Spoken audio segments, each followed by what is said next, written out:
हरे कृष्णा। आप सभी का बहुत बहुत स्वागत है आज की कथा में, कृष्ण कथा। भागवतम में एक बहुत सुंदर सा श्लोक आता है। एक्चुअली भागवतम ग्रंथ जो है यह बहुत ही ज़्यादा अमल पुराण है। जितने भी वेद शास्त्र हैं, सभी वेद शास्त्रों का निचोड़ अगर निकालेंगे, वेद व्यास जी ने सभी वेद शास्त्र लिखने के बहुत समय उपरांत उनको हर प्रकार के उन्होंने ग्रंथ लिख दिए थे। वेद लिखे, पुराण लिखे। वेद पुराण भी नहीं समझ में आ रहे उनको, समझने के लिए उपनिषद लिखे। एक तरह से वेद बहुत ही ज़्यादा हाई क्वालिफाइड ग्रंथ हैं। तत्पश्चात उनको समझने के लिए, जैसे स्कूल के टेक्स्ट बुक्स होते हैं तो बहुत ही ज़्यादा डिफ़िकल्ट होता है, तो उनको समझने के लिए और फिर क्या होता है, टीचर अलग से नोट्स देती है, और उनको समझने के लिए फिर क्या होता है, और गाइड बुक्स और अच्छे से बनाया जाता है, शॉर्ट नोट्स बनाए जाते हैं। तो इसी प्रकार से वेद को समझने के लिए पुराण बनाया गया, 18 पुराण। वह भी डिफ़िकल्ट हुए तो फिर 108 उपनिषद बनाए गए। पर इन सभी का संकलन करने के बाद भी जो संकलन करता है स्वयं श्री व्यासदेव जी, बहुत ही ज़्यादा पीड़ित थे, बहुत ही ज़्यादा मानसिक रूप से वह प्रताड़ित थे। वह क्यों प्रताड़ित थे? उनको लग रहा था कि उन्होंने अभी भी असली ज्ञान दिया नहीं है, असली ज्ञान उन्होंने दिया नहीं है। सो वो बहुत ही ऐसे पीड़ा में थे। उसी समय नारद मुनि प्रकट होते हैं, गुरु उसी समय हमारे जीवन में आते हैं जब हम असली में कृष्ण को पुकार रहे होते हैं, सही में हम बहुत ज़्यादा परेशान होते हैं, और फिर गुरु हमारे असली जो मानसिकता है उसको समझकर हमें भगवान से कनेक्ट होने का रास्ता बताते हैं, कैसे कनेक्ट हो जा सकते। तो फिर नारद मुनि ने व्यासदेव को क्या आंसर दिए कि आपने जितने भी ग्रंथों का अभी तक वर्णन किए हैं, उन सभी ग्रंथों में सभी बाकी देवी देवताओं का वर्णन है, बाकी कर्म कांड, ज्ञान कांड आदि विधियों का वर्णन है। पर कोई भी ऐसा ग्रंथ नहीं है जिसमें पूर्ण रूप से डायरेक्टली कृष्ण का गुणगान किया गया है। डायरेक्ट गुणगान किसी में भी नहीं है। तब उन्होंने बोले कि आप श्रीमद् भागवतम का लेखन करिए, एक ऐसे ग्रंथ का लेखन करिए जहाँ पे जो सिर्फ और सिर्फ कृष्ण का गुणगान करेंगे, सिर्फ और सिर्फ पूर्ण पुरुषोत्तम कृष्ण के कर्तव्यों का, उनके गुणों का, उनके नाम का, उनके अन्य अन्य कई सारे रूपों का वर्णन करेंगे। और वह फिर श्रीमद् भागवतम के रूप में व्यासदेव जी लिखे। और व्यासदेव जी ने जब भागवतम लिख दिए तो उनको प्रचार करने वाला कोई नहीं मिल रहा था। व्यासदेव जी के जो पवित्र ग्रंथ है ना, कृष्ण के गुणगान करने वाला, जो पूर्ण रूप से कृष्ण का गुणगान करने वाला जो ग्रंथ है, उसका प्रचार करने वाला नहीं मिल रहा था। तो उन्होंने भगवान से प्रार्थना करते हैं और भगवत प्रसाद के रूप में उनको एक पुत्र का जन्म होता है। उनका नाम है शुकदेव गोस्वामी। शुकदेव गोस्वामी, सुखदेव गोस्वामी ऐसे विरक्त संत थे, वह अपने गर्भ से, माँ के गर्भ से प्रकट ही नहीं हो रहे थे जब तक कृष्ण स्वयं आकर के उनको आश्वासन नहीं दिए कि मैं स्वयं तुम्हारी माया से रक्षा करूँगा, तब तक वो आए ही नहीं। 16 साल माँ के गर्भ में ही रहे। Longest pregnancy ever. 16 साल माँ के घर में रह के जैसे ही प्रकट हुए, नाव देखे न ताओ, सीधा निकल गए वन की ओर, सीधा वन की ओर निकल गए। तो ऐसे महान विरक्त सन्यासी, ऐसे महान विरक्त सुखदेव गोस्वामी जो है, ऐसे ही घूमते घूमते गंगा के तट पे पहुँचे हैं, और वह परीक्षित महाराज के वचनों को सुनकर उनको भागवतम का यह ज्ञान उनको सुनाने वाले हैं। तो परीक्षित सुखदेव गोस्वामी को यह ज्ञान कैसे प्राप्त हुआ, भागवतम में रुचि कैसे प्राप्त हुई, यह भी बहुत स्मरणीय है, बहुत ही ज़्यादा हमें भी आकर्षित करती है। जैसे कोई बहुत ही ज़्यादा ज्ञानी पुरुष होगा, बहुत सब कुछ जानकार है, सब कुछ जानता है, तो वह कई बार चीज़ों को अलग एनालॉजी से देखते हैं। जैसे जब मैं एमटेक में था तो पेपर प्रेजेंट करना रहता है, कई प्रकार के पेपर जो है प्रेजेंट करने रहते हैं अलग अलग फोरम्स में। तो एक ही पेपर को अलग अलग एनालॉजीज से प्रूव किया जाता है, अलग अलग थ्योरम से उसको प्रेजेंट किया जाता है। तो उसी प्रकार से ऐसे ज्ञानी पुरुष जो हैं अपने भावनाओं को एज इट इज़ व्यक्त करना भी भूल जाते हैं, सिर्फ थ्योरम्स और अन्य प्रूफ्स के माध्यम से ही जो है हम उसमें जीने लगते हैं।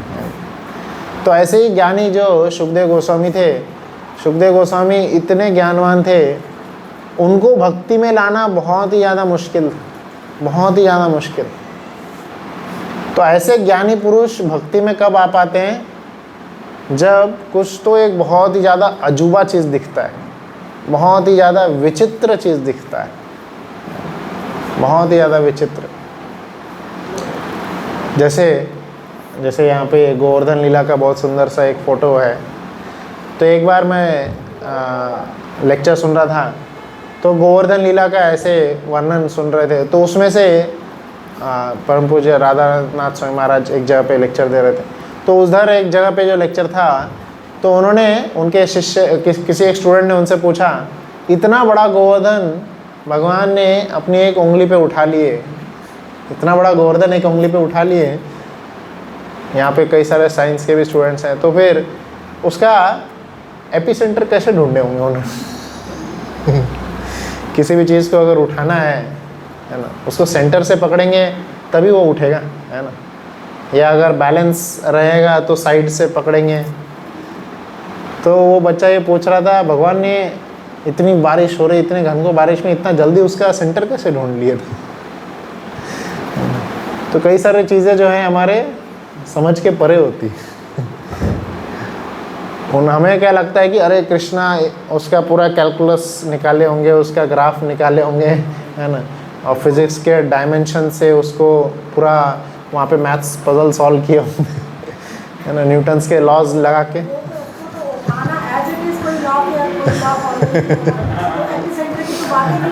वही तो वही पर हाँ, हमें ये समझना होगा कि कृष्ण की इच्छा मात्र से ही उठ गया था। है ना, गोवर्धन भी, सभी जितने भी जीवात्मा है भगवान के धाम में सब चिन्मय है, भगवान की सेवा के लिए सब आतुर होते हैं। भगवान ने इच्छा जाहिर की, वो अपने आप ही उठ गया, वो बस भगवान दिखा रहे थे चलो ऐसे मैं उठा रहा हूँ। जैसे अभी हम प्रैक्टिकल रूप से भी उसको समझ सकते हैं। जैसे आप कोई अगर बड़े कंपनी का CEO है, बहुत बड़े कंपनी है, उसके कंपनी की बहुत सारे प्रॉपर्टीज़ है, सिंपल है वो भी बहुत। मैं जब खारगर में था, नवी मुंबई में था, तो उस समय एक बार की बात हुई थी कि मोदी जी उस समय उस एरिया में आने वाले थे, कुछ इलेक्शन का दौरा रहा होगा, कुछ रहा होगा। तो सिर्फ उनको क्या उस एरिया में कहीं तो खबर दी गई थी या ऐसा न्यूज़ उन्होंने बोले होंगे, हाँ मैं इस एरिया में आऊँगा इलेक्शन के लिए, इस एरिया में यहाँ पे मेरा टॉक रहेगा। सिर्फ एक खबर मात्र थी, बाकी कुछ भी जो अरेंजमेंट्स है उन्होंने खुद नहीं किए। पर ऑलमोस्ट 1 महीने पहले से अरेंजमेंट्स चालू हो गए थे। 1 महीने पहले से स्नाइपर्स और कई सारे जगह पे सब तैनात हो गए थे, सब पूरे घरों की चेकिंग हो गई थी और हर जगह बुलेट प्रूफ चीज़ें लगा दी गई थी, है ना, सब जगह सबके आइडेंटिटी कार्ड्स और क्या क्या चेकिंग वगैरह नहीं कर रहे थे। और फिर अंत में जो है एक दिन, वो जो दिन आता है उस समय कई सारे चेकिंग, कई सारे सब जगह प्रॉपर चेकिंग के बाद में पूरा अरेंजमेंट सब कुछ पहले से हो गया था। और अंत में फिर 5 मिनट के लिए प्रधानमंत्री जी आए, अपना भाषण दिए और निकल गए। सो सारी लीलाएं जो जितने अरेंजमेंट्स किए वो सब पहले ही हो गई थी, बस उनके इच्छा मात्र से कि मैं आने वाला हूँ बाकी सब उनके सेवकों ने सब अरेंजमेंट कर दिया। तो ये हम प्रैक्टिकल भी देख सकते हैं, अभी के समय में भी हम देख सकते हैं।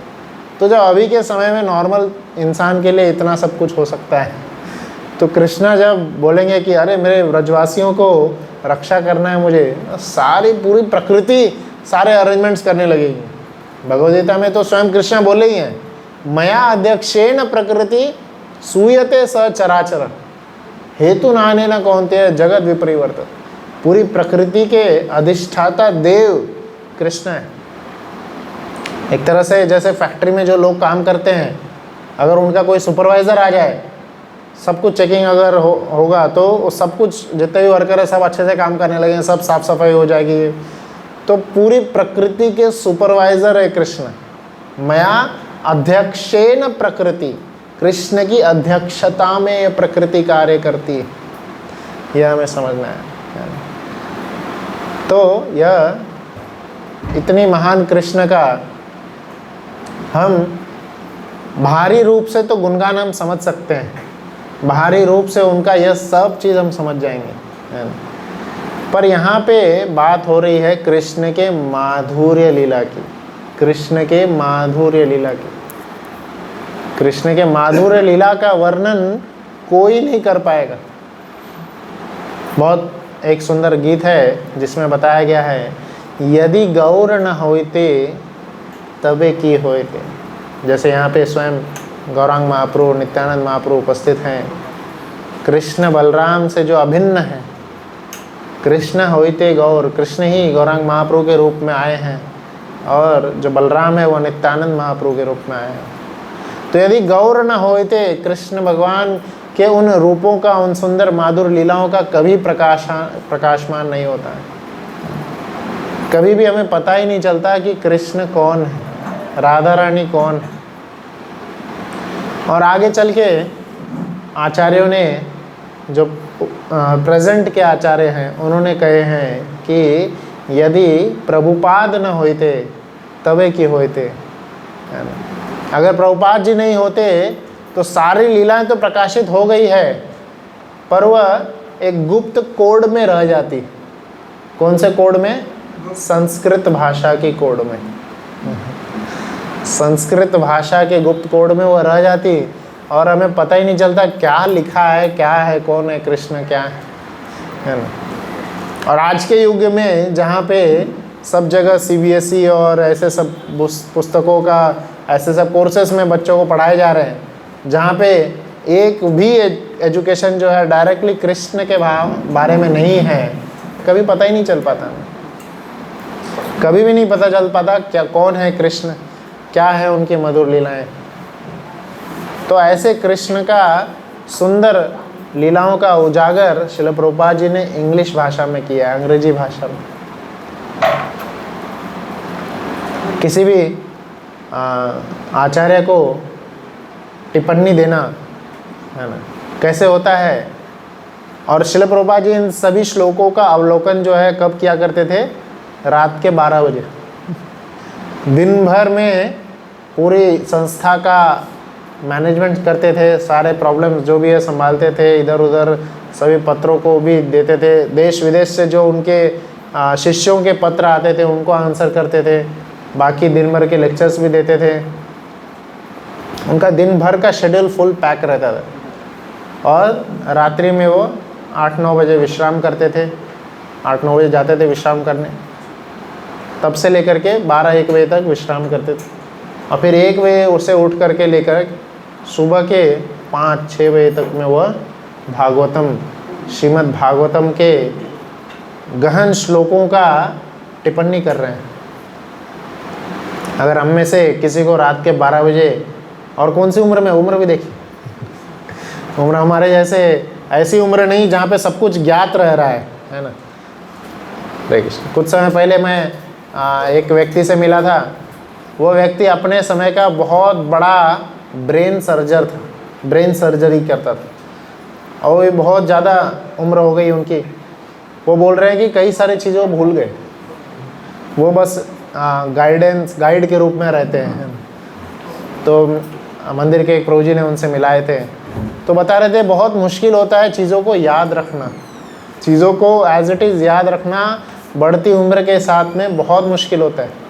कई सारी चीज़ें हम आसानी से भूल जाते हैं, है ना, हमें तो कुछ अंदाज़ा नहीं होगा, बट जो उस उम्र में हैं उसको ज़्यादा समझ पाएंगे। इसलिए आप इसलिए तो कुछ आचार्यगण यही बोलते हैं, हम प्रभुपाद के मुश्किलों को कभी नहीं समझ पाएंगे, कभी भी नहीं, क्योंकि हम उस उम्र में है ही नहीं, हम उस उम्र में है ही नहीं।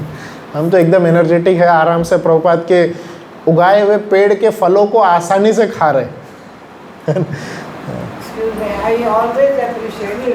उन्होंने कितने थोड़े से टाइम में कितना बड़ा काम किया।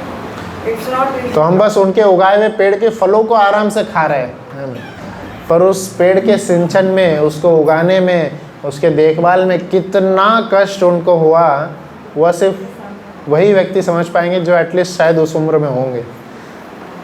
और उस उम्र में रात के 12 बजे प्रभुपाद जी भागवतम का अवलोकन करते थे, ट्रांसलेशन करते थे, और किस वेदर में वो भी देखिए।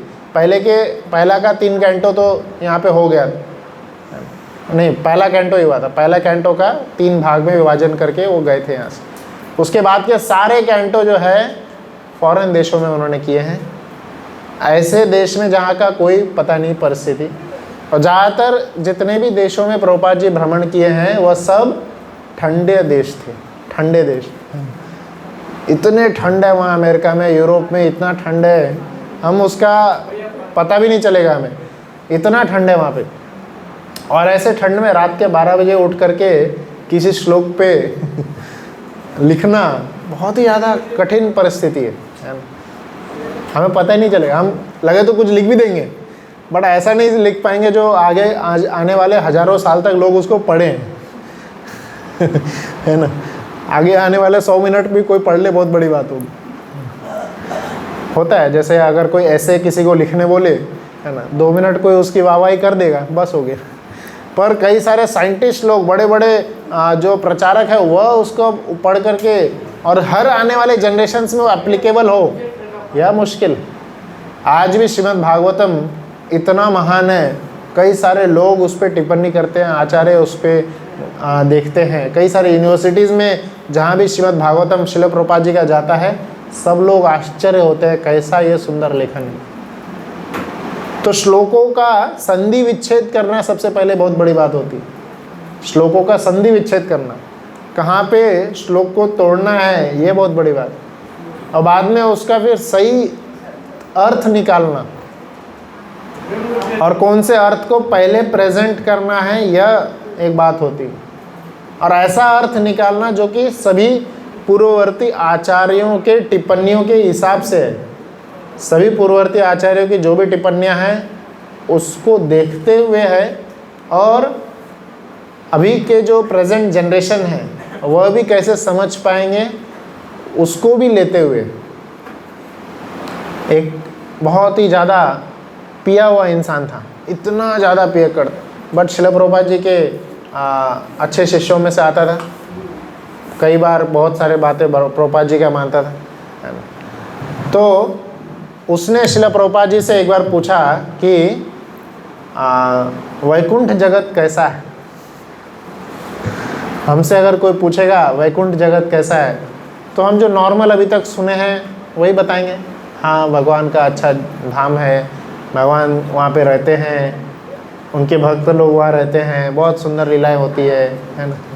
प्रभुपाद जी ने उसके सिचुएशन को देखते हुए उसको आंसर दिए, Vaikuntha is like a ocean of drugs. वो व्यक्ति हमेशा ड्रग लेते रहता था, हमेशा नशे में रहता था, तो नशे में उसको आनंद आता था, है ना। नशे में वो हमेशा आनंदित रहता था, नशे के आनंद को भली भांति समझता था क्या होता है नशे का आनंद। अब ऐसे व्यक्ति को शुद्ध भक्ति तत्व समझाना कोई नहीं समझा पाएगा, है ना। और समझा भी दिया तो उसको कभी नहीं समझेगा कि इसने अच्छे से समझाया। श्रील प्रभुपाद जी ने क्या बोले, वैकुंठ क्या है, ओशियन ऑफ ड्रग्स। मतलब आप वहाँ जाएंगे इतना आनंद मिलेगा, इतना, उसको बहुत अच्छे से समझिए, उसकी भाषा में अच्छी तरह से समझिए, और वह आगे चल के बहुत अच्छे भक्त भी बने। तो यह होते हैं जो अनुभवी आचार्य होते हैं, जो कि हर परिवेश में भक्ति तत्वों को प्रेजेंट कर सकते हैं। और ऐसे ही थे, या कोई हमारे ऐसे एकमात्र ऐसे आचार्य नहीं हुए हमारे सनातन धर्म में। ये तो मैंने वन ऑफ द प्रेजेंट आचार्य बताए। हमारे सनातन धर्म में ऐसे कई सारे आचार्य हुए हैं, और इनका उद्गम ही होता है व्यासदेव जी से। व्यासदेव जी कैसे सुखदेव गोस्वामी को वापस लाते हैं भागवत कथा में, इसका बहुत ही सुंदर वर्णन आता है। सुखदेव गोस्वामी बहुत ही ज्ञानी होने के कारण आराम से जो है वन में जा कर के विचरण करने लगे थे। वन में जाके विचरण करने लगे थे। कई सारे जो बड़े बड़े मुनिगण हैं उनके साथ रहते थे। ऐसा कहा जाता है दूध के दोहने में, गाय के दूध के दोहने में जितना समय लगता है, मात्र उतना ही समय वह किसी के घर में रुकते थे या घर के सामने रुकते थे भिक्षाटन के लिए, बस। और फिर पूरा समय जो है विचरण करते रहते थे, घूमते रहते थे। आकाश ही उनकी वेशभूषाएं थी, और जो धरती है उनका, जब उनको रेस्ट करना होता था बेड रहता था। दिशाएं उनकी जो वार्तालाप करने के थे वो थे। तो इस तरह से पूर्ण रूप से वैरागी सन्यासी थे, और उनको कृष्ण भावनामृत में लाने के लिए व्यासदेव जी ने एक बहुत ही सुंदर सा श्लोक अपने शिष्यों को सिखाया, और वह शिष्य यह श्लोक को गाते हुए सब जगह जाते थे। वह श्लोक क्या है? भगवान की एक बहुत ही ज़्यादा दिव्य लीला को वर्णन करते हुए, है ना। उसी लीला का आज हम वर्णन सुनेंगे, और उसी लीला के साथ में, जैसे प्रभु जी ने बताए थे, अभी से कृष्ण लीला शुरू हो रही है, तो आगे भी कई समय तक कृष्ण कथाएं हम श्रवण करते रहेंगे। तो क्या है वह श्लोक? बहुत सुंदर सा श्लोक आता है। अहो बकीयम स्तन कालकूटम जिघाम से आयादपि यस साध्वी लेभे गतिम धात्रीम अचितो अन्यम कमवा दयालुम शरणम व्रजे। किसको ये श्लोक समझ में आया? किसी को नहीं समझ में आया, है ना। संस्कृति नहीं आती ना। पहले तो श्लोक में क्या लिखा है कुछ नहीं समझ में आया, कहाँ पे संधि विच्छेद करना है, क्या अर्थ निकालना है, कुछ नहीं समझ में आया। वही तो है श्रील प्रभुपाद जी का हमें गिफ्ट। उन्होंने इसको इंग्लिश में बहुत अच्छे तरह से ट्रांसलेट किया, संधि विच्छेद करके उसको समझने लायक बनाया, और हमारी भाषा में इसको लिख दिए। तो आप कभी पढ़िएगा भागवतम, उसमें यह वर्णन आया है। तो क्या लिखा है श्लोक में? अहो बकीयम स्तन कालकूटम। यहाँ पे बहुत सारे जो मान्यगण उपस्थित हैं, सब लोग या तो इंजीनियर हैं, डॉक्टर हैं, अपने समय में बहुत अच्छे उपस्थित।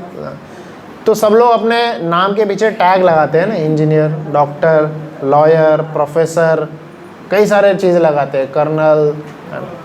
बट एक ऐसे महान आसुरी राक्षसनी का यहाँ पे वर्णन हो रहा है, राक्षसनी का, जिसके पीछे सुखदेव गोस्वामी ने, जिसके नाम के पीछे सुखदेव गोस्वामी ने क्या टैग लगाया? बाल घातिनी। बाल घातिनी। एक बच्चा जो होता है, बालक जो होता है, नवजात शिशु जो होता है, सबके आकर्षण का केंद्र होता है। कोई भी नवजात शिशु को देखेगा, सब उसको आराम से प्यार ही करेंगे। प्यार के अलावा उस शिशु को देख के और कोई भावना हमारे मन में आएगी ही नहीं। किसी भी प्रकार की हिंसात्मक भावना तो गलती से भी नहीं आएगी। पर ऐसे नवजात शिशुओं का जो रक्त है, वह इस असुरनी का जो पूतना है, उसका क्या बोलते हैं, फेवरेट डिश था। फेवरेट डिश, पूतना की बात कर रहे हैं हम लोग, उनका फेवरेट डिश क्या था? नवजात शिशुओं का रक्त। तो ऐसा नहीं है कि ये पुराने समय की बात हो रही है। आज भी कई जगह पे जहाँ पे भी अबॉर्शंस होते हैं, इसीलिए यह ज़्यादा बढ़ाया जाता है, क्योंकि वह जो मांस का टुकड़ा होता है, जो एबॉर्शंस के ज़रिए वह जो निकाल लिया जाता है, या इसका जो जहाँ जहाँ पे भी, अभी तो वैसे नियम है नहीं करना है, बट फिर भी कई जगह पे होता है, सब लोग जानते हैं, है ना।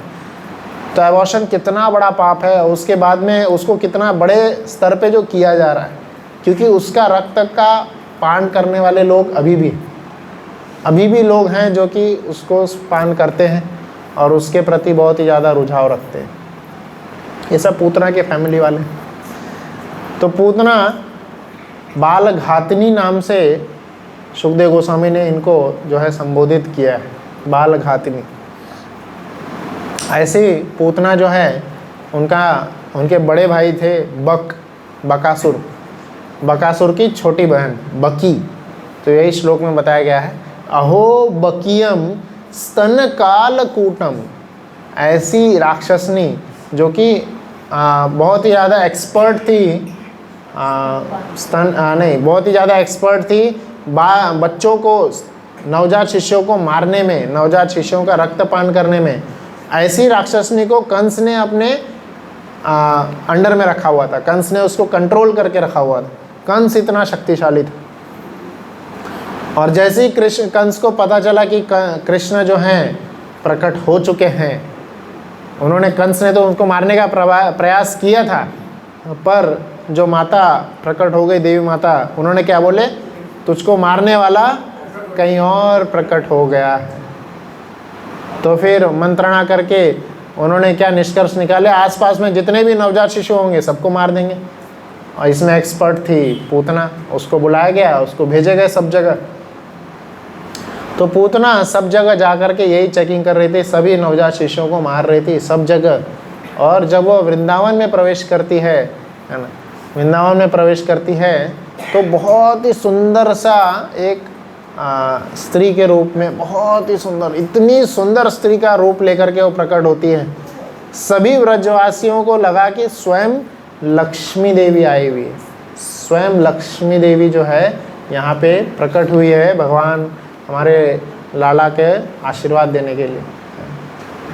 कई ग्रंथों में बताया गया है कि 3 दिन के उपरांत आए थे, कुछ ग्रंथों में बताया गया है कि 3 महीने के थे उस समय।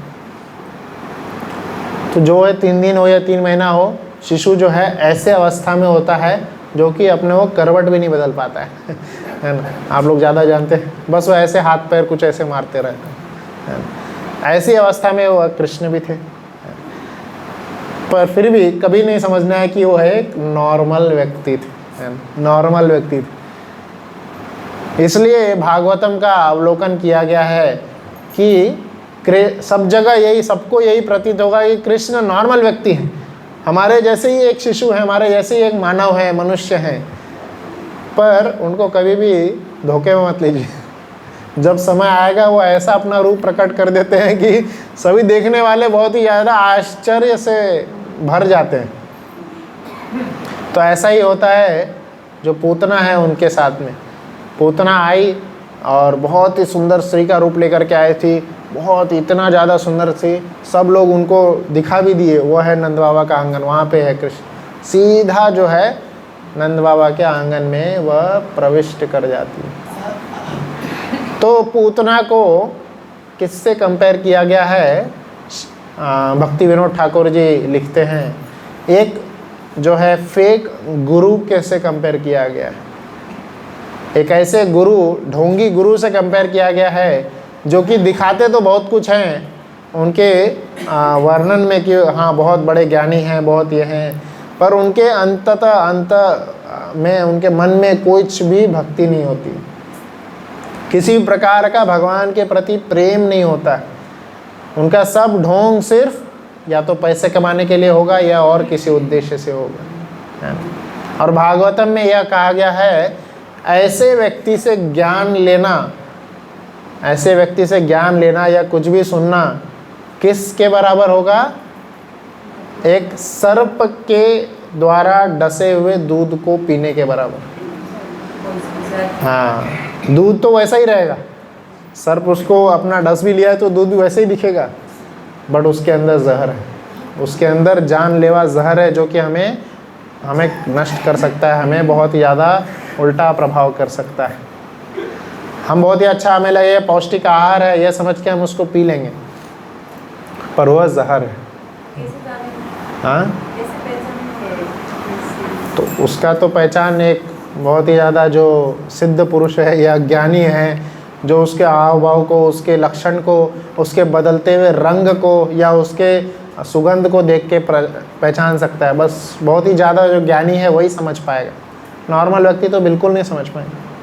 हमें नॉर्मल व्यक्ति को लगेगा कितना सुंदर, कितना पौष्टिक आहार, पर जो ज्ञानी है वो उसके रंग को या उसके आने वाले सुगंध को, आसपास के वातावरण चीज़ों को देख करके शायद समझ जाएंगे कि कुछ तो गड़बड़ है।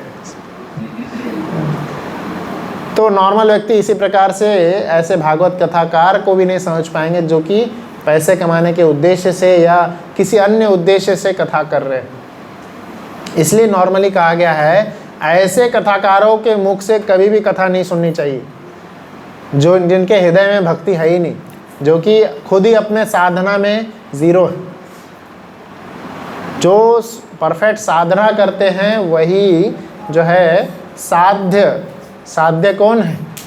स्वयं श्री कृष्ण ही हमारे साध्य हैं। ऐसे साध्य को समझाने वाला वही हो पाएगा जिसके हृदय में वो स्वयं वास कर रहे हैं। इसलिए बहुत ही सुंदर एक भजन में कहा गया है, आप एक वैष्णव कैसे होते हैं? वैष्णव जो होते हैं अपने हृदय में कृष्ण को लेके चल रहे होते हैं, अपने हृदय में कृष्ण को लेके चल रहे होते हैं। उनके हृदय वो हमेशा वो है कृष्ण के चरणों में उनका मनन रहता है, हमेशा वो कृष्ण के चरणों पे ही मनन करते रहते हैं। इसलिए जब भी वह बोलेंगे वह सिर्फ कृष्ण से संबंधित चीज़ बोलेंगे, हमेशा सिर्फ वह कृष्ण से संबंधित चीज़ बोलेंगे। एक बार श्रील प्रभुपाद जी मॉर्निंग वॉक पे जा रहे थे, उसी समय वह ओशियन समुद्र किनारे मॉर्निंग वॉक कर रहे थे। तो वहीं पे कहीं एक कोई मेंढक था, तो मेंढक या छोटा सा कोई कीड़ा था, कोई एक छोटा सा जीव था। श्रील प्रभुपाद जी के एक बहुत ही वरिष्ठ और बहुत ही हट्टे कट्टे एकदम बहुत ही बड़े से शिष्य थे। कौन? ब्रह्मानंद प्रभु, है ना। तो ब्रह्मानंद प्रभु को श्रील प्रभुपाद जी ने बोले जाओ उस कीड़े को पकड़ो। तो जैसे ही वो कीड़े को पकड़ने गए वो नहीं पकड़ पाए, वो उछल गया, आगे चला गया।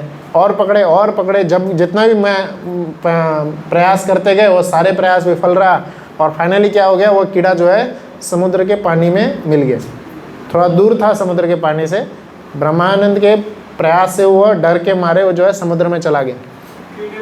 और जब समुद्र में चला गया तब तो बहुत ही मुश्किल था, तब तो कोई चांस ही नहीं, है ना। और सब लोग इस दृश्य को देख करके हंसने लगे। इतना बड़ा व्यक्ति, इतना बड़ा, एक कीड़े को नहीं पकड़ पाए, एक छोटे से चीज़ को नहीं पकड़ पाए। श्रील प्रभुपाद जी क्या तात्पर्य देते हैं, जिस प्रकार से वह कीड़ा समुद्र का शरण ले लिया तब वो हर परेशानी से बच गया उसी, क्योंकि समुद्र बहुत विशालकाय है ना। ब्रह्मानंद प्रभु भी बहुत विशालकाय थे, उस कीड़े के लिए ब्रह्मानंद बहुत विशालकाय, आराम से पकड़ लेते। बट ब्रह्मानंद से भी विशालकाय समुद्र है, उनका शरण ले लिया उन्होंने। तो उसी तरह श्रील प्रभुपाद जी बताते हैं कि जब हम भी अपने जीवन में कई सारे परेशानियों से घिरे होते हैं, बहुत सारे कष्ट आते हैं, हमेशा याद रखिए कृष्ण जो है बहुत ही ज़्यादा होशियार है, बहुत ही ज़्यादा शक्तिशाली है। कृष्ण की शक्ति के सामने कुछ भी नहीं टिक सकता। कृष्ण के शरण ले लेंगे सब ठीक हो जाएगा, सब आराम से जो है सारे प्रॉब्लम सॉल्व हो जाएंगे। तो इसलिए एक ऐसे स्ट्रॉन्ग शेल्टर का हमें जो है शरण ग्रहण करना चाहिए। इसलिए वो श्लोक में अंत में कहा गया है, कम वा दयालुम शरणम रजेत। इनसे बड़ा दयालु और कौन है जिनके शरण में आप जाना चाहेंगे? ऐसी पूतना जो कि अपने स्तन में कालकूट नाम का जो जहर है वह लेपन करके आई थी, बहुत ही आराम से वह व्रज में प्रवेश कर गई। तत्पश्चात क्या होता है कि, और कैसे आई थी, बहुत ही अंदर से ड्रेसिंग करके आई थी, बट अंदर उनके स्तन में जो है एकदम नर्क लोक में जा करके जो सबसे बेस्ट से बेस्ट जो सांप थे, वो बेस्ट सांप देखने में नहीं, अच्छे दिखने में नहीं, जहर में, है ना। सबसे ज़्यादा जहरीले जो सांप थे, उनमें से सबसे ज़्यादा जहरीले सांपों में से नाम भी उसका लिखा गया कालकूट। कालकूट नाम का जहर वह अपने स्तन में लेपन करके आई थी, इस उम्मीद से कि जैसे ही उस शिशु को स्तनपान जैसे ही कराइए, नॉर्मली 3 महीने का अगर कोई शिशु है वो इतने जहरीले जहर को अगर स्पर्श भी करेगा वो मर जाएगा। जहर के स्पर्श मात्र से मर जाने वाला था वो, पर ये कोई नॉर्मल शिशु थोड़ी थी। नॉर्मल शिशु नहीं थे ये, स्वयं जो काल भी जिनसे डरता है ना, सभी सांपों, जितने भी जहरीले सांप जो हैं उन सबके जो देवता हैं अनंत शेष, उन पे जो शयन करते हैं वह स्वयं प्रकट हुए, वह स्वयं प्रकट हुए। ऐसे कृष्ण जब पालने में लेटे हुए थे, उन्होंने देखे कि पूतना प्रवेश कर रही है, पूतना प्रवेश कर रही है, तब वो अपने आंख बंद कर लेते हैं। बहुत छोटा सा उनका बहुत सुंदर सा पालना था, और माता यशोदा और रोहिणी भी वहाँ पे उपस्थित थी। वह देखते हुए भी उन्होंने रोके नहीं पूतना को, क्योंकि उनका रूप और प्रेजेंस इतना सुंदर था, इतना आश्चर्यजनक था कि कोई नहीं रोक पा रहा। वो आराम से जाके कृष्ण को सीधा उठा लेती और अपने स्तन से लगाने लगती। कृष्ण अपना मुंह फेर लेते। 21 कारण बताया गया है कृष्ण क्यों मुंह फेरते हैं। 21 कारण आचार्य ने बताए, और ये बहुत ही सुंदर है। इन लीलाओं को हम जितना ज़्यादा स्मरण करेंगे, है ना, जब आगे चल के कभी हम जन्माष्टमी लीला पे सुनेंगे, जन्माष्टमी लीला कैसे होती है, भगवान प्रकट कैसे होते हैं, एक एक चीज़ पे, एक एक जो भी हो रहा है दृश्य, है ना, क्योंकि नॉर्मल दृश्य नहीं हो रहा है। कोई नॉर्मल किसी कंपनी का CEO नहीं आ रहा है है ना, किसी जैसे कोई यूनिवर्स का लीडर नहीं आ रहा है, किसी ब्रह्मांड का लीडर नहीं आ रहा है। जितने भी ब्रह्मांड है, जितने भी अनंत कोटि ब्रह्मांड है, वह जिनके सिर्फ रोमकूप से निकलते हैं, ऐसे जो विष्णु हैं, उनके जो उद्गम हैं, वह पूर्ण पुरुषोत्तम भगवान कृष्ण प्रकट हो रहे हैं। तो ऐसे कृष्ण के एक एक लीला पे, एक एक चीज़ पे जो है आचार्यगण दृष्टि डाले हुए हैं। एक एक चीज़ पे क्या हो रहा है, आसपास में क्या हो रहा है, वो क्या कर रहे हैं, है ना। और सभी जितने भी ऋषिगण हैं सभी त्रिकालदर्शी। ऐसा नहीं वहाँ पे आके कैमरा लेके लाइव शूटिंग कर रहे थे, वो जहाँ है वहीं बैठ करके भगवान की लीलाओं पे स्मरण कर रहे थे। इसलिए भगवान भगवद्गीता में बोले हैं, उनके लिए करने योग्य कुछ भी कार्य नहीं है, पर फिर भी हर समय वह कार्यरत होते हैं। एक असली लीडर वही होता है जो कितना भी बड़ा हो जाए, हर समय कुछ ना तो कुछ कार्य करते रहेगा, और ऐसे कार्य करेगा जो कि पूरे समाज को एक सही राह पे लेके जा रहा है। ऐसे लीडर नहीं होते जो कि बस बोलने के लिए हैं और बोलने के लिए अच्छा बोल रहे हो, अपने निजी जीवन शैली में बहुत ही अधम कार्यों में अपने जीवन को व्यतीत कर रहे हैं। तो ऐसे कृष्ण की बात हो रही है जिन पे पूरा विश्व जो है नज़र गड़ाए हुए थे। आचार्यगण जब जन्माष्टमी की लीला पे चर्चा होगी, बादल क्यों आ गए, बादल क्या सोच रहे हैं, है ना, जो दरवाजे हैं वो बंद हो गए, दरवाजे क्या सोच रहे थे, जो वर्षा जो हो रही है, वर्षा के बूंदे क्या सोच रही थी, यमुना देवी क्या सोच रही थी, हर एक पे इतने टिप्पणियाँ की हैं, इतने सुंदर सुंदर टिप्पणियाँ हैं। यमुना देवी रास्ता देती है नंद बाबा को, वह उसके कई सारे कारण बताए गए। अनंत शेष पीछे से आके बहुत सुंदर सा कवच दे देते। फिर अगले दिन नंद बाबा के घर में जो है बहुत सुंदर फेस्टिवल होता है ना, कई हर एक चीज़ पे इतने सारे टिप्पणी की गई। तो यहाँ पे जब पूतना आती है, कृष्ण क्यों करवट बदलते हैं या मुंह फेर लेते हैं, उसके 21 कारण बताए गए। समय अभी कम है कुछ ही कारणों पे चर्चा करेंगे। तो सबसे पहला कारण जो है मुख्य कारणों में से कि जब वह राम रूप में आए थे तब भी उन्होंने क्या किए थे, पहली असुर जो थी एक स्त्री थी, ताड़का स्त्री थी, अभी भी एक स्त्री आ गई इसी रूप से उन्होंने क्या किए कि मुँह फेर लेते हैं, क्योंकि स्त्री तो हमेशा सम्मान्य होती है, हमेशा जो है आदरणीय होती है, हर प्रकार के उनको जो है कार्य पता होते हैं, पर ये मारने आ रही है। और दूसरा, नॉर्मल रूप से आती तो ठीक है, माँ के रूप में आ रही है। माँ तो एक ऐसा दर्जा होता है, हर एक शिशु के लिए प्रथम गुरु माँ ही होती है। माँ की भूमिका तो हर एक जीवात्मा के लिए बहुत ही ज़्यादा सर्वश्रेष्ठ है, बहुत ही ज़्यादा। ऐसा नहीं है कि मनुष्य जाति में हम देखेंगे, इवन जानवरों में भी हम देखेंगे। कोई अगर प्रेग्नेंट शी डॉग है, उसके पास भी या अभी नवजात शिशु को उसने जन्म दिया है, उसके पास भी आप जा नहीं पाएंगे। वो अपने बच्चों की बहुत इतनी तरह से रक्षा करती है ना। नवजात छोटा सा कुत्ता रहेगा, बट उसके आसपास में उसकी माता ऐसा रक्षा करती रहेगी उसको जैसे पता नहीं क्या हुआ है ना। और कई सारे ऐसे एग्जांपल्स देखे गए हैं ना। तो माँ जो होती है बहुत ही ज़्यादा आदरणीय स्तर है किसी भी जीवात्मा के, वो प्रथम गुरु होती है। ऐसे माँ के रूप में वो आई है और वह क्या दे रही है? जहर दे रही है, जहर दे के मारना चाह रही है। तो इसलिए भी कृष्ण ने, ताकि माँ का स्तर ना गिरे, इसलिए माँ ऐसे जो माँ को वो देख रहे थे इस रूप में ना देखे, इसलिए उन्होंने मुंह फेर लिए।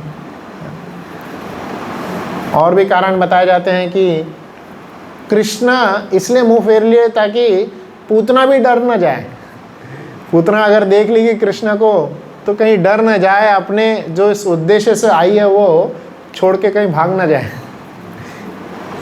इसलिए उसके लिए भी अच्छा रास्ता हो जाए। ठीक है, शिशु ही तो है बोल के उठा तो ले, एक बार पकड़ तो लो, बस आगे का कार्य मैं करूँगा आगे जो लीला होगी वो मैं देखूँगा। कई बार हम भक्ति में आसानी से आ जाते हैं, है ना। भक्त लोग बुलाते हैं, एक बार आप आ तो जाइए, बस आप प्रसाद है, नॉर्मल प्रसाद खाने के लिए आइए है ना। कई लोग बोलते हैं ना, आज प्रोग्राम में क्या है, क्यों जाना है, क्या है, इतना प्रसाद मिलेगा, है ना। बहुत ही अच्छा पनीर है, पूड़ी है ना? और बहुत ही अच्छे ऐसे व्यंजन का नाम लेकर के, है ना, कीर्तन होगा, डांस होगा, ड्रामा होगा, प्रसाद मिलेगा, है ना। और उसी प्रसाद का लालच दे दे करके हम क्या है फिर जुड़ जाते हैं। बस एक बार जुड़ जाएं, उसके आगे फिर जितने भी लीला है सब कृष्ण करते हैं हमारे लाइफ। कृष्ण कभी भी आकर के हमें कभी भी न्योता नहीं देते।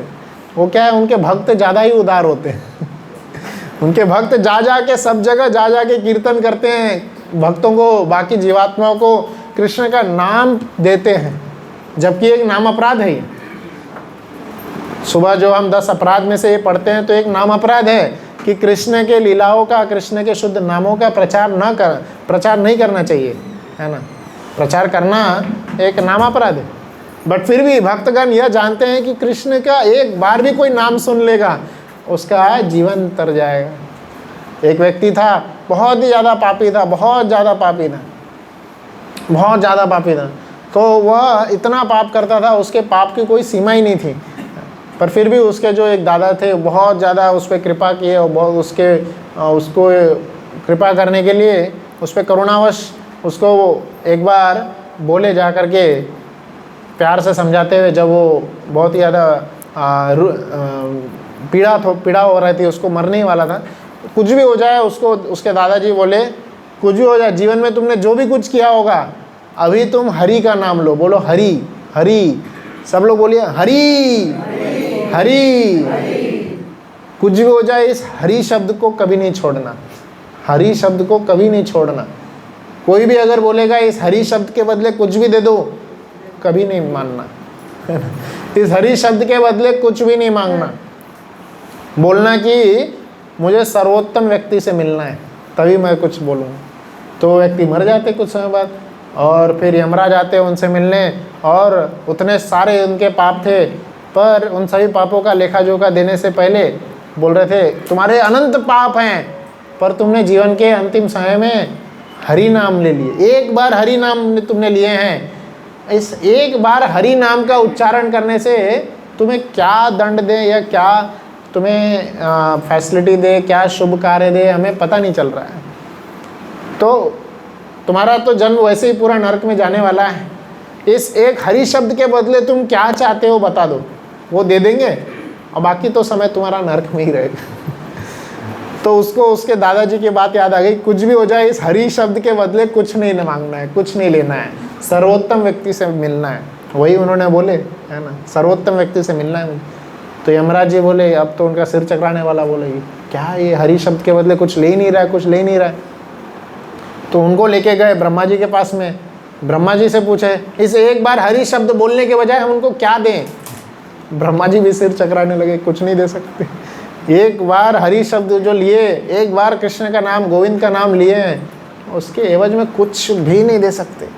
याद रखिए, भगवान कृष्ण जो है किसी का भी ऋण रखते नहीं है, किसी का भी ऋण नहीं रखते, है ना। द्रौपदी माता, आपको याद होगा, उन्होंने बस साड़ी का एक थोड़ा सा टुकड़ा बांधी थी, साड़ी के पूरी फैक्ट्री ला दी उनके सामने। 10,000 हाथियों का बल रखने वाला दुशासन भी छोटा सा साड़ी नहीं फाड़ पाया। तो इसलिए हमें फिर वो व्यक्ति जो है उसको आगे के और जगह पे भी लेके गए, स्वयं शिव जी के पास लेके गए, और अंत में विष्णु जी के पास लेके गए, स्वयं हरि के पास लेके गए, और उनसे पूछते हैं एक बार हरि बोलने के लिए इसको क्या दें? भगवान बोलते हैं जो देना था वो मिल गया उसको, मेरे पास आ गया, अब क्या चाहिए? है ना। तो एक बार भगवान का भी नाम किसी ने ले लिए, एक बार गलती से भी नाम ले लिए, सभी पाप हमारे नष्ट हो जाते हैं। तो इसीलिए वह किसी बहाने के ज़रिए भक्त लोग क्या करते हैं, आपको एक बार किसी बहाने से कृष्ण के कांटेक्ट में लाते हैं। एक बार कृष्ण हमें नहीं पकड़ते हैं, जब हम कृष्ण को पकड़ लिए फिर कृष्ण हमें छोड़ते भी नहीं। कभी नहीं छोड़ते हैं कृष्ण। कृष्ण जो है, ऐसा वर्णन किया गया भागवतम में, पॉजेसिव लवर है। पॉजेसिव लवर, लवर जानते हैं कई प्रकार के होते हैं, और कुछ कुछ होते हैं इतना पॉजेसिव लवर, तुम मेरे अलावा किसी और को नहीं देखना है, कहीं नज़र तक नहीं डालनी। नज़र डालोगी तो वो क्या है, उधर क्यों देखी, उधर क्यों जा रही है ना। तो ऐसे पॉजेसिव लवर है कृष्ण, जो सिर्फ भक्तों को अंतिम समय तक रक्षा करेंगे, अंतिम समय तक।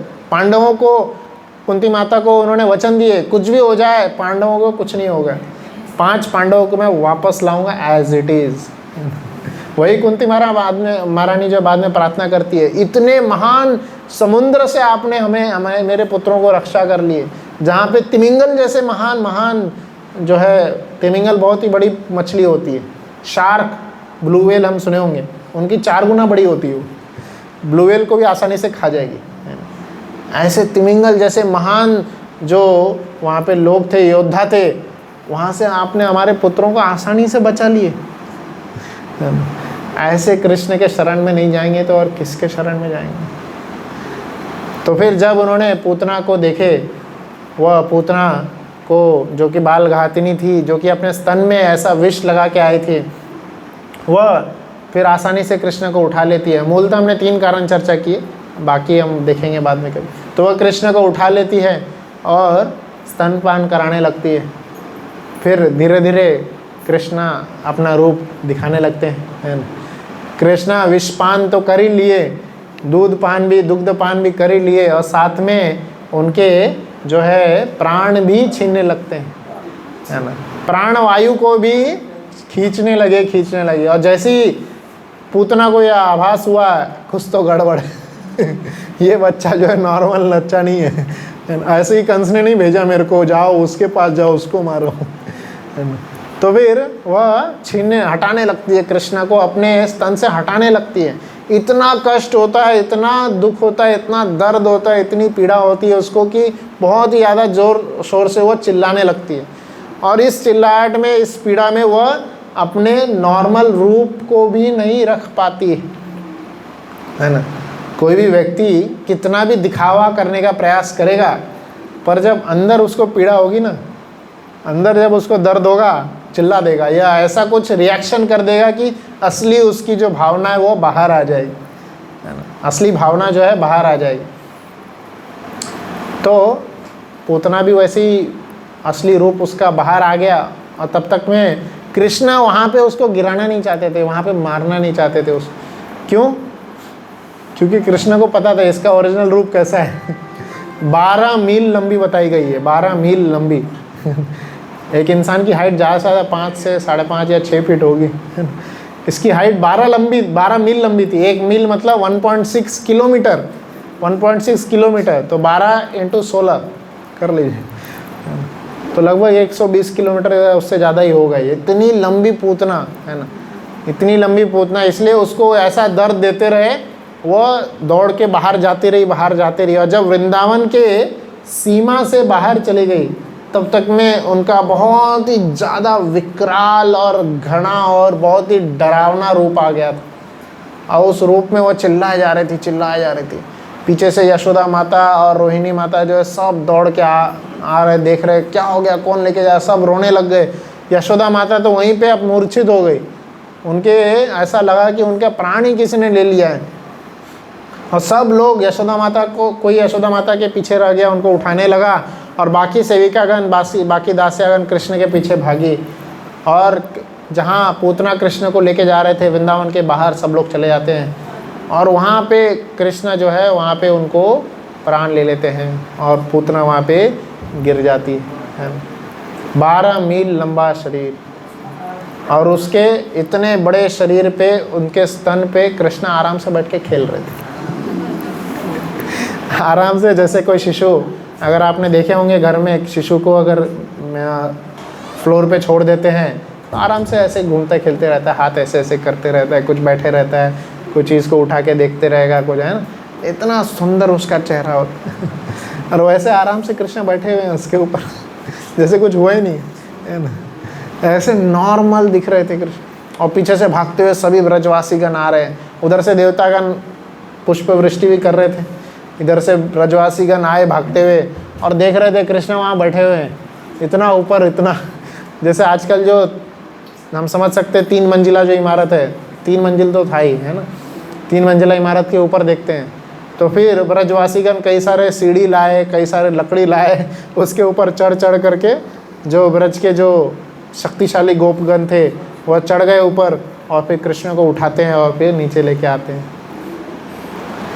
फिर आगे चल के यशोदा माता जो है कृष्ण का गाय के पूंछ से जो है शुद्धिकरण करती है, सभी देवताओं से प्रार्थना करती है कि हे अच्युत भगवान मेरे कृष्ण के चेहरे की रक्षा करें, हे ऋषिकेश कृष्ण मेरे इंद्रियों की रक्षा करें, एवं प्रकार से सभी देवताओं से प्रार्थना करती है।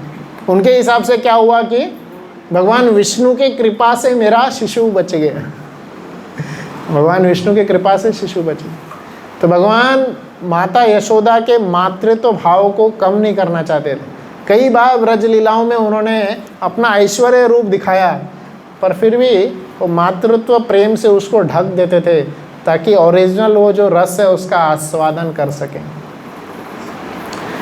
तो इधर ये पूतना का क्या होता है यह भी हम देखते हैं, बहुत ही सुंदर और समझने लायक हमारे लिए है। यह श्लोक जो स्टार्टिंग में मैंने लिया था, अहो बकीयम स्तन कालकूटम जिघाम सयाद अपेयस साध्वी, साध्वी के रूप में वो आई थी, सुंदर स्त्री के रूप में आई, कृष्ण को जहर देने के लिए आई, लेभे गतिम धात्रे मच्चितम अन्यत्र। कृष्ण ने क्या किए, कृष्ण ने क्या देखे, यह नहीं देखे कि मुझे जहर देने आई है, मारने आई है। क्या देखे कृष्ण, हाँ, कृष्ण यह देखे कि यह असुर जो है माँ के रूप में आई है, कुछ देने आई है, कुछ देने आई है प्रेम भावना से। भावना कैसी भी हो, देते वक्त तो कृष्ण को, उठाते वक्त तो प्रेम की भावना थी। एक पल के लिए पूतना भी कृष्ण के सुंदर मुख को देख करके एकदम प्रेम आ ही गया था उसके चेहरे पे, उस भावना को देखे। और ये पूतना कौन थी, ये बलि महाराज की बहन बताई गई है, शास्त्र में बताई गई कि ये बलि महाराज की बहन थी। जब बलि के साम्राज्य में वामन देव आए थे, छोटे से वटु बामन का रूप लेकर के बलि से अपने भाई वामन कौन थे, उप इंद्र थे, अपने भाई इंद्र के लिए सभी वापस से उनके जो राज्य था मांगने के लिए आए थे। तो बहुत ही सुंदर वामन देव का चेहरा था, सुंदर मुख जो कमल के समान खिल रहा था, इतना सुंदर देखने में आकर्षक, सभी को मन मोहने वाला एक सुंदर सा रूप था। तो सभी वहाँ पे उपस्थित तो आकर्षक हो ही गए।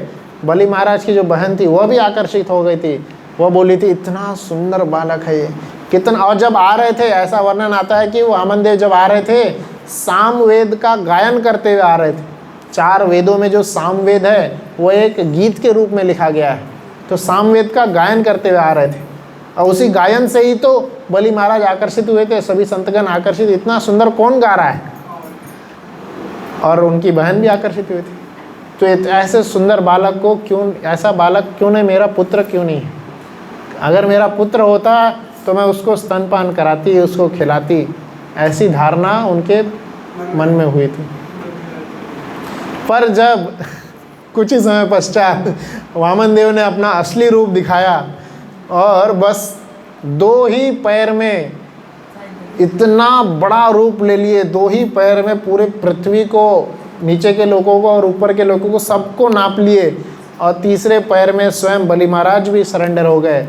ऐसा विकराल रूप देख करके उनकी जो बहन थी वो बहुत ही ज़्यादा क्रोधित हो गई। अब कर क्या सकती थी उनके भाई ऐसे नतमस्तक हुए खड़े हैं, तो बहन क्या बोलेगी? वो बस मन में यही बोल रही थी, गलती हो गई, ऐसा मैंने इच्छा जाहिर की, अगर मैं मेरा शिशु भी होता ना, इसको जहर देके मार देते। और वही उनकी इच्छाओं को भगवान तथास्तु बोलते हैं, उसकी इच्छा को पूर्ति करते हैं। पूतना के रूप में वो आती है और वह इच्छा पूर्ति करती। पर वो सब तो ठीक है, वो पीछे का हुआ, बट कृष्ण ने क्या देखे? माँ के रूप में आई है, दूध देना है, ये कुछ तो दे रही है। बस यही एक ही उसका कृष्ण ने देखे, है ना। इसलिए हम देखेंगे जगन्नाथ, जो कृष्ण स्वयं जगन्नाथ के रूप में है, उनकी आंखें कैसी है? आपने देखे हैं? इतनी बड़ी बड़ी आंखें, बड़ी बड़ी आंखों से क्यों है, क्यों बड़ी बड़ी आंखें? कृष्ण हमारी 1000 गलती को माफ़ कर देंगे। वो एक छोटी सी अच्छी सी चीज़ आपके अंदर देख रहे हैं, अच्छी भावना आपके अंदर ढूंढ रहे हैं, है ना, और उसी को कृष्ण उसी का रिजल्ट देंगे, उसी का आपको परिणाम देंगे। इसलिए जब भी मन, प्रभुपाद जी कई बार बोलते हैं, जब भी आपको समय मिले भगवान का जप करिए। हरे कृष्णा कृष्णा कृष्णा हरे हरे, हरे राम राम राम हरे हरे। जितने भी गलती से भी कुछ पाप हुए होंगे, इस हरिनाम के बदले और कुछ नहीं, बस भगवान के दर्शन प्राप्त होंगे। तो कृष्ण ने यही देखे कि यह माता के रूप में आई है, कुछ दे रही है। भगवान ने उनको धात्री का स्तर दे दिए। जैसे कोई एक राजा के दरबार में अगर कोई एक माता होती है, तो उसकी देखभाल के लिए कई सारे सेक्रेटरी गण होते हैं, या कई सारे जो सेविका गण होती है, उनका ख्याल रखती है, बच्चे का, शिशु का ख्याल रखती है, बहुत सारे उसके लिए करते रहती है। वह भी माता के समान ही होती है, नर्स जिसको बोल सकते हैं आज की भाषा में, तो उसको धात्री बोलते हैं। वही वो श्लोक में लिखा गया है। भगवान ने उस आसुर को अपने धाम में धात्री का स्तर दे दिए, धात्री का स्तर। तो जब भी आप मंदिर में आए, जब भी ऐसे आराध्य जगह पे आए जहाँ पे स्वयं भगवान खड़े हैं, याद रखिए एक चीज़, क्या?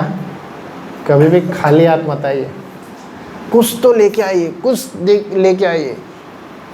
भगवान ने अपना मेनू कार्ड भी दे दिए हैं क्या है मेनू कार्ड में? पत्रम पुष्पम फलम तोयम, है ना। कुछ नहीं है आपके पास, बहुत ही गरीब हैं, कुछ पैसा नहीं है, बाहर से एक पत्ता तोड़ के लेते आइए। यहाँ से नहीं, ये आंगन से बाहर से तोड़िए नहीं तो ये लोग मेरे को बोलेंगे अरे पत्ता तोड़वा रहे, है ना। तो पत्ता, पुष्प, कोई फूल, है ना। भगवान बस इतने से खुश हो जाते हैं। जो स्वयं अद्वैत आचार्य हैं, उन्होंने भगवान को बुलाने के लिए क्या किए? गौरांग महाप्रभु को बुलाने के लिए क्या किए उन्होंने? गंगा जल और तुलसी शालिग्राम पे अर्पित किए। यहाँ शालिग्राम शिला है, गंगा जल और तुलसी भगवान को अर्पित करेंगे, बहुत ज़्यादा प्रसन्न हो जाते हैं भगवान। इसलिए कभी भी खाली हाथ मत आइए, कोई फूल लेके आइए भगवान को देने के लिए। कोई अरे गरे व्यक्ति नहीं है, स्वयं जो सभी पूरे सृष्टि के जो अधिष्ठाता देव है, हमारे पिता हैं, हमारे पिता स्वयं खड़े हैं यहाँ पे, है ना। तो कभी भी खाली हाथ नहीं आना है। पत्ता लेके आइए, पुष्प लेके आइए, कुछ नहीं है, नल से कुछ पानी लेके आ जाइए। पत्रम पुष्पम फलम, कोई फल भी ला सकते हैं, तोयम पानी, ये नॉर्मल चीज़ हो गई, ये बेसिक कोई भी ला सकता है, और जितनी ज़्यादा सामर्थ्य है उससे ज़्यादा भी ला सकते हैं तो भगवान पूतना से इसलिए प्रसन्न हो गए थे, उसके 1000 गलतियों को नहीं देखे, इतने सारे शिष्यों को मारी है, इतना सब पाप किए, वो कुछ नहीं देखे, सिर्फ एक चीज़ देखे, क्या? मुझे कुछ देने आई है। तो हम भी क्यों ना भगवान को कुछ देने आए। भगवान को हम क्या ही दे सकते हैं, क्या ही दे सकते हैं, है ही क्या हमारा? क्या ये शरीर मेरा है? मेरा होता तो मैं इस पे कंट्रोल होता मेरा, ये तो छूटते जा रहा है मेरे हाथ से भगवद गीता में स्वयं भगवान बोले हैं क्या, देहिनो यस्मिन् यथा देहे कौमारम यौवनम जरा।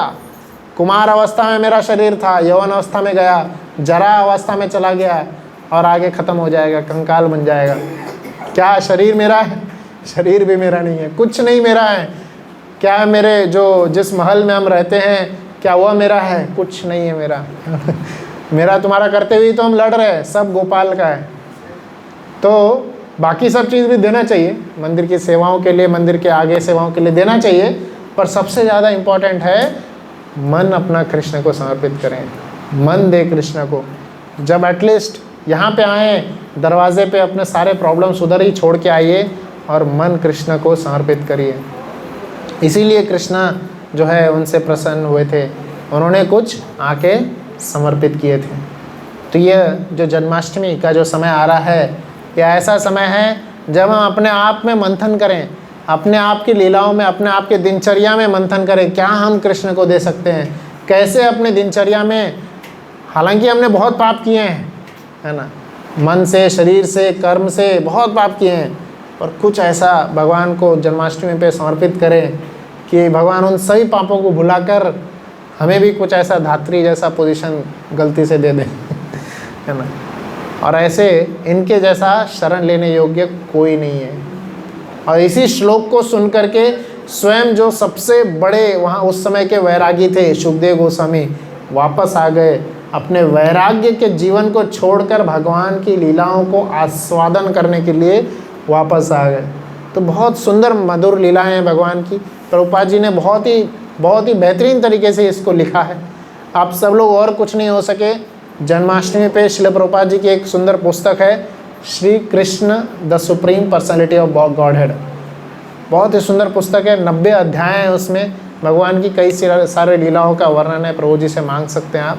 और उसमें भगवान की कई सारी भक्तिमय लीलाएं हैं, उसका अध्ययन, श्रवण, पठन करिए और अपने मन को कृष्ण को समर्पित करके उनके शरण में आइए, क्योंकि उनसे बड़ा कोई भी शरण लेने योग्य नहीं है। कम वा दयालुम शरणम रजे। हरे कृष्ण। किसी का कोई प्रश्न है तो